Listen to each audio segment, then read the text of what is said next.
La Voix des libraires, un podcast des librairies Furet du Nord de Citre. Bonjour à tous et bienvenue dans La Voix des libraires. Cet espace sera le leur. Régulièrement, ils y partageront leurs coups de cœur et vous aideront à vous y retrouver dans le flot des sorties d'ouvrages, ce flot continu qui ne se tarit jamais.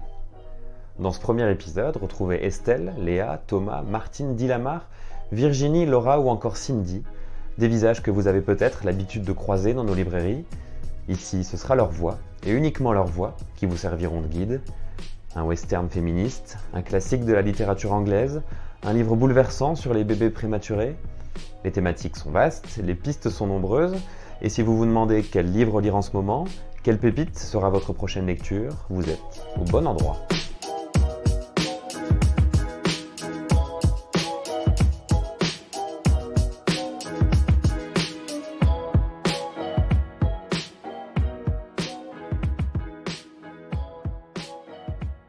Je m'appelle Léa et je suis libraire à De Citre-Bellecour et je souhaiterais vous parler d'un énorme coup de cœur de cette rentrée d'hiver publié chez Flammarion. Il s'agit du roman Non de Constance Debré. Constance Debré, elle s'engage encore plus loin dans son programme de grand dépouillement en s'affranchissant même du nom. Point de départ de tout, dans ce troisième roman décapant. Après les rock'n'roll, Playboy et Love Me Tender, l'auteur poursuit son autobiographie sans phare et raconte son enfance sinistre dans une famille inconsistante entre noblesse et bourgeoisie. Elle témoigne avec soulagement du détachement du poids du patrimoine. Elle renonce au clan et à la filiation.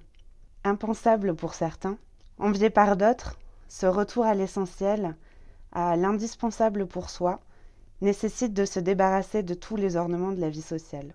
Seule, mais libre, Constance Debré n'épargne personne dans son récit à la plume nerveuse et au rythme effréné. La famille, l'enfance, la justice, la littérature, les bourgeois, les pauvres, tous embourbés dans un système trop huilé, dans nos vies lamentables.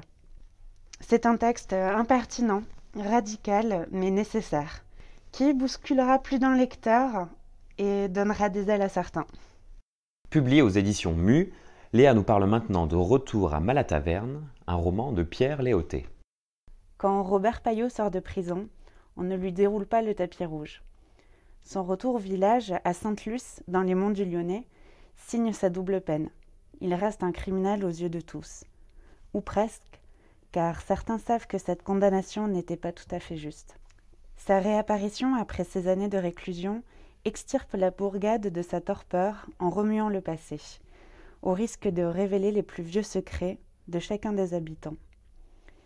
Pierre Léoté imagine une suite au roman Malataverne de Bernard Clavel. C'est vraiment audacieux et réussi. Ce huis clos aux personnages rustres et rustiques, mais attachants, se dévore comme un polar. Et ce n'est pas gênant si on n'a pas lu le premier roman dont l'auteur s'inspire, car il nous embarque immédiatement dans cette nouvelle intrigue haletante. Bref, c'est un texte à découvrir absolument. Et puis je souhaiterais vous parler du roman de Colombe Bonsen qui s'intitule Des sirènes, publié aux éditions Zoé. Alors qu'elle accueille chez elle sa mère atteinte d'un cancer, la narratrice découvre le quotidien de la maladie. Une nouvelle réalité s'impose alors à elle deux, celle du corps.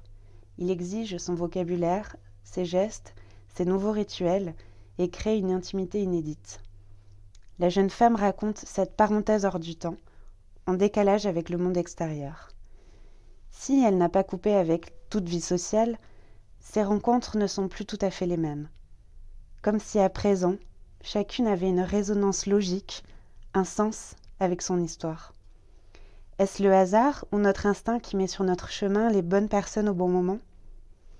Dans leur douce bulle, une nouvelle complicité mère-fille s'installe. La jeune femme fait face alors à l'effusion de souvenirs de cette mère impatiente d'en démêler avec son passé et de les libérer du poids des secrets. Cette mère qui la charge d'une mission libératrice, celle de parler pour rompre le sort qui semble s'acharner sur les femmes de la famille. Mais comment et par quelle voie.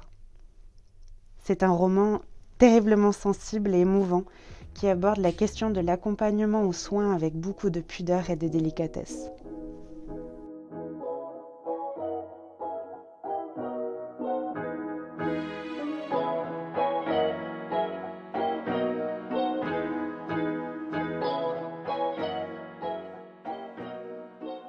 Moi, c'est Laura. Je suis libraire à Chambéry, à Decitre Chambéry, sur le rayon BD, manga et jeunesse. Et aujourd'hui, je souhaite vous présenter une bande dessinée qui s'appelle Ladies with Guns, qui est des auteurs Bocquet et Anne-Laure chez Dargaud. Alors c'est un western, mais cette fois-ci, on change complètement l'idée et on part sur un western un peu féministe, où les personnages principaux seront des femmes.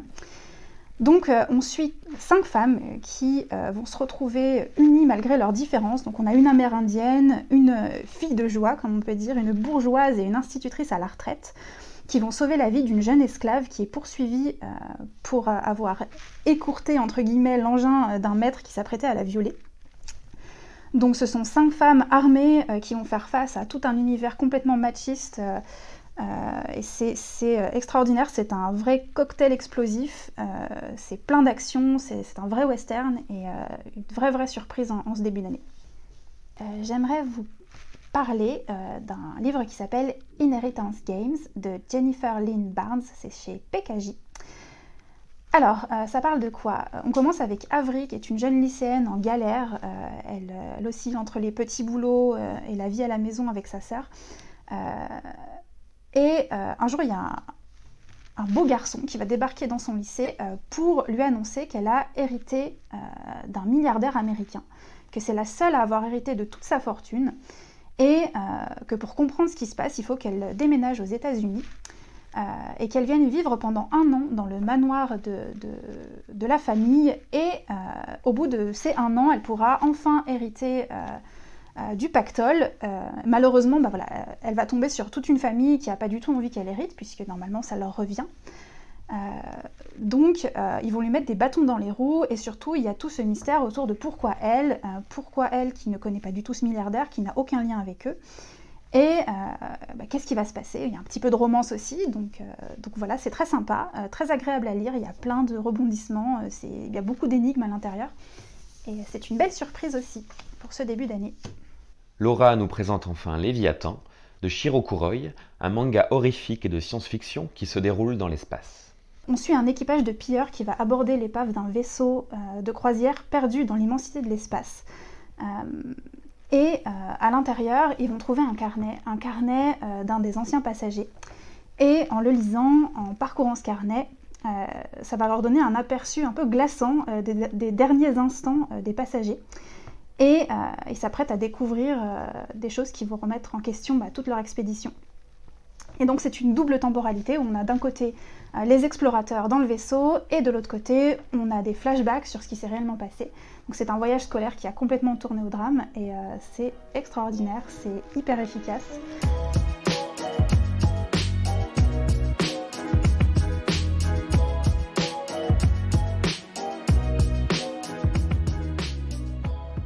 Bonjour, c'est Thomas de Site Belcourt. Aujourd'hui, je vais vous parler d'un bouquin que j'ai beaucoup aimé, Petiote de Benoît Philippon, aux éditions Les Arènes. Ce bouquin, en quelques mots, vous allez suivre la vie de Gus. Et Gus, la vie, elle n'a jamais été tendre avec lui. Il n'a plus un rond, il a perdu la garde de sa fille, et il vit dans un hôtel merdique avec de sacrés énergumènes. Alors un jour, il faut que ça pète, quoi, car le Gus, il n'en peut plus. Le problème, c'est que Gus, il n'est pas très malin. Et c'est quelques neurones qui se connectent pour expliquer une grande partie de sa vie merdique. Son plan miracle, prendre en otage les occupants de l'hôtel, ainsi que sa fille. Et en bonus, demander un avion pour s'enfuir au Venezuela. Rien que ça. Finalement, le Gus, c'est un malin. J'avais aimé et ri devant Mamie Luger, et j'ai adoré et éclaté de rire devant Petiote. Pour moi, c'est très drôle, c'est intelligent, c'est loufoque. C'est un polar complètement dingue et explosif, mais qui nous questionne aussi sur des sujets un peu plus sensibles de notre quotidien. Alors, il ne me reste plus qu'une chose à vous dire. Bienvenue au Loose Hotel.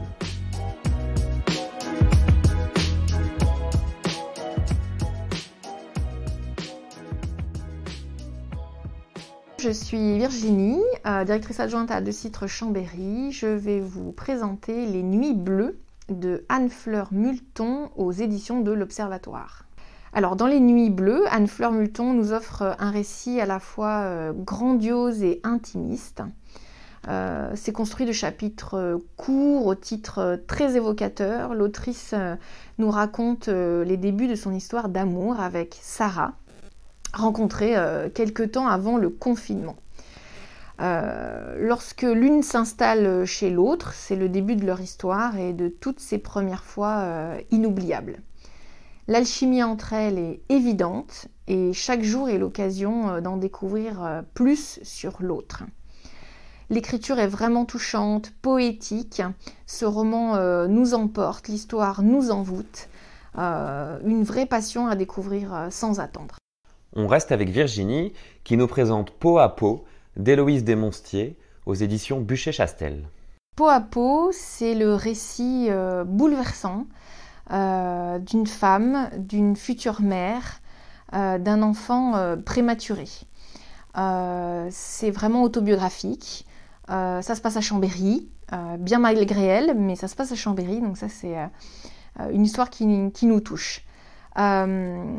Ce livre, je l'ai commencé, j'ai été obligée de le poser parce qu'il m'a vraiment remuée. Et en fait, Héloïse va nous parler de ces milliers d'enfants qui naissent prématurés, de ce cataclysme qui arrive alors que l'accouchement n'est pas encore prévu. Et tout va s'enchaîner et ça va être difficile, il y aura des pleurs, beaucoup de joie.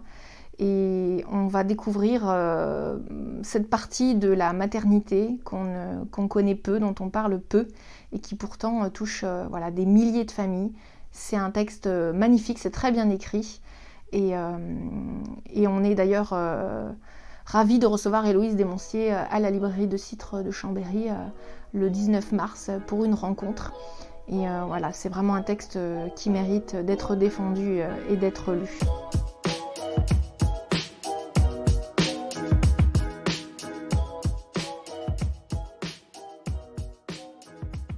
Je m'appelle Dilamar et je suis libraire à De Citre Bellecour.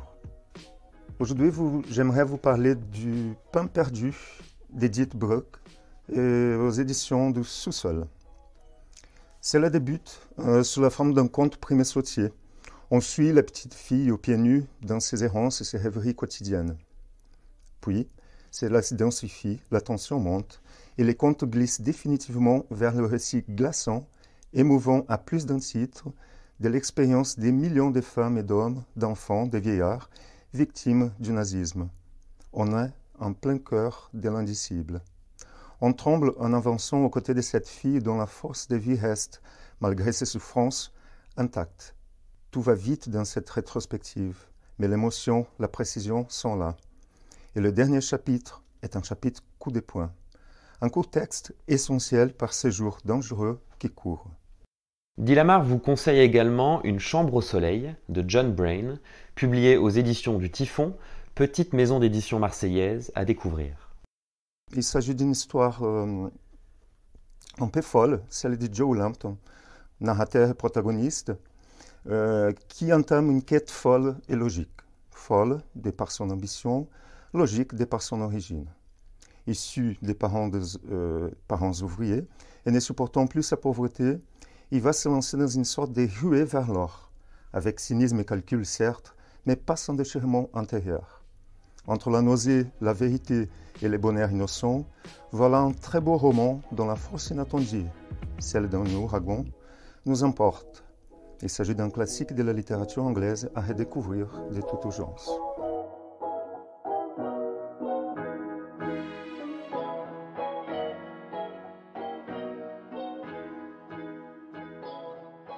Bonjour, je m'appelle Martine, je suis libraire à la librairie De Citre de Chambéry.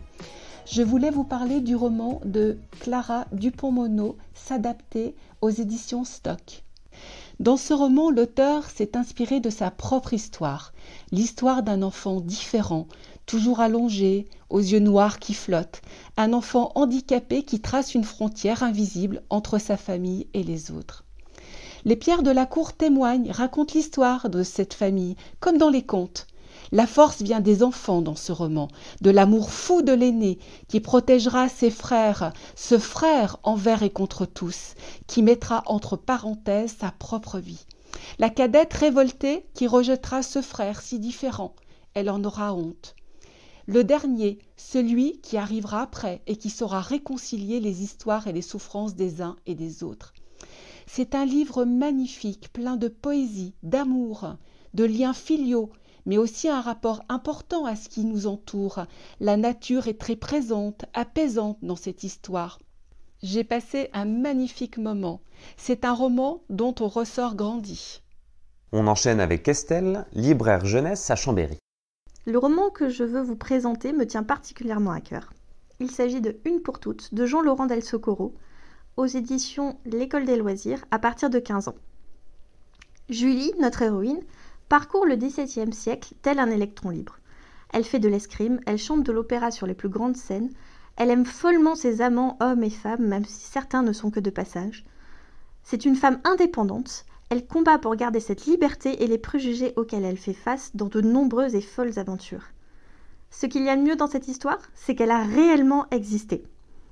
C'est un roman ambitieux et fascinant, qui est écrit en plusieurs actes, comme une pièce de théâtre.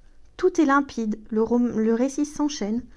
On attend la page suivante avec grande impatience. Ne passez surtout pas à côté de ce roman écrit d'une main de maître. Publié aux éditions Kaléidoscope, Estelle nous parle maintenant de Suzy Boud, un album jeunesse de Stéphane Heinrich et Angélique Léon, à partir de 3 ans.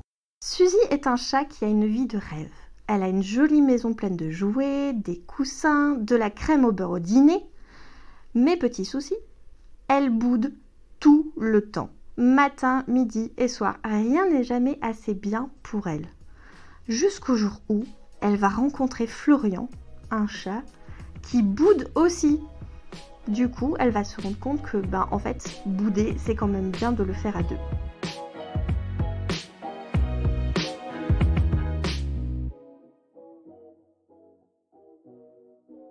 Bonjour, je suis Cindy, libraire à Decitre-Chambéry.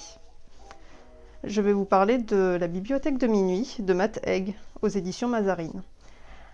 Il s'agit de l'histoire de Nora qui n'est vraiment pas heureuse dans sa vie, qui vient d'avoir une journée particulièrement difficile.